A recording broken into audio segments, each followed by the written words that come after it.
Tokyo a un secret que les guides ignorent. Il s'appelle Kenji. Peu l'ont trouvé. Ici, les Tokyoïtes mangent vraiment. Au détour d'une ruelle, la fumée des yakitori flotte dans l'air du soir. Pas d'enseigne en anglais. Juste des comptoirs animés. Bienvenue dans le Tokyo que les voyageurs ne voient pas. On va explorer 4 adresses confidentielles de Kenji. Un comptoir de yakitori, une galerie marchande vivante, un café d'artistes et un bol de ramen à couper le souffle.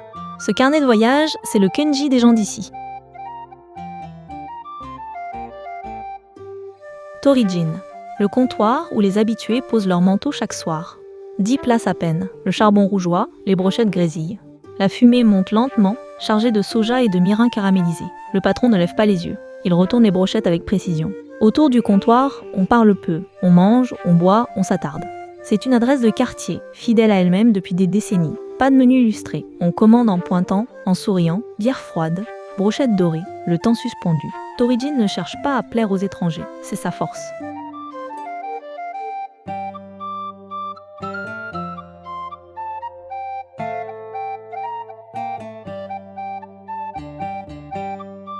Shotengai Junjo, une galerie où les sens s'éveillent dès l'entrée. Sous la verrière, les étals se succèdent. Tofu, onigiri, tempura chaud. Une vieille dame enroule des feuilles de sésame autour de riz pressé. L'huile de friture parfume l'air tiède de la galerie couverte. Ici, on flâne sans liste. On s'arrête là où le nez nous guide. Le marchand de tofu coupe des cubes épais dans un bac d'eau limpide. Les habitués passent, sac au bras, sans même s'arrêter. Une tempura à emporter, encore fumante. On savoure debout. C'est l'âme vivante de Kenji, à portée de main.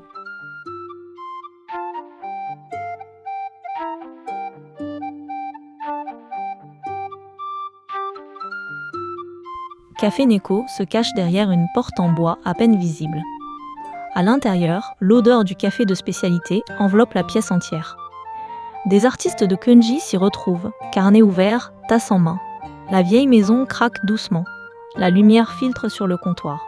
Le dorayaki au beurre noisette arrive tiède, sur assiette en céramique. Une bouchée. La pâte moelleuse cède, le beurre noisette fond lentement. On reste là plus longtemps que prévu, c'est fait pour ça. Une adresse sans enseigne tapageuse, confidentielle vraiment. Café Neko, le repère discret que peu de gens trouvent.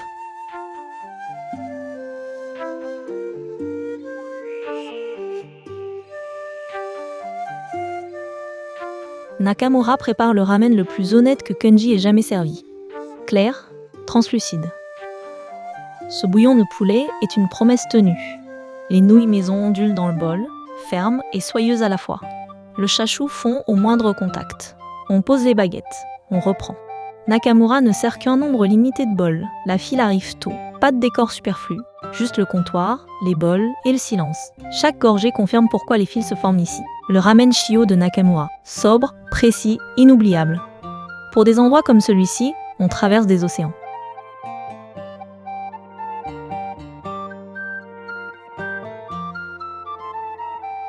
Pour Kenji, prenez la Chuo Line depuis Shinjuku. 12 minutes. Arrivée en fin d'après-midi. La Shotengai Junjo est encore animée. Pour Nakamura, soyez là à l'ouverture, vers 19h en semaine. Comptez 1500 yens pour un bol de ramen. Cash de préférence. Café Neko ouvre à 11h. Arrivez tôt le week-end. Prévoir 2 bonnes heures pour parcourir le quartier.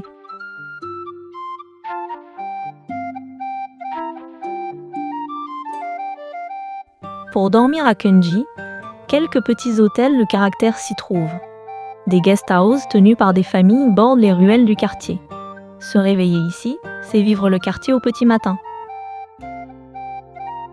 Pour plus de confort, Shinjuku est à 12 minutes de train. Depuis Shinjuku, tout Tokyo s'ouvre à portée de métro.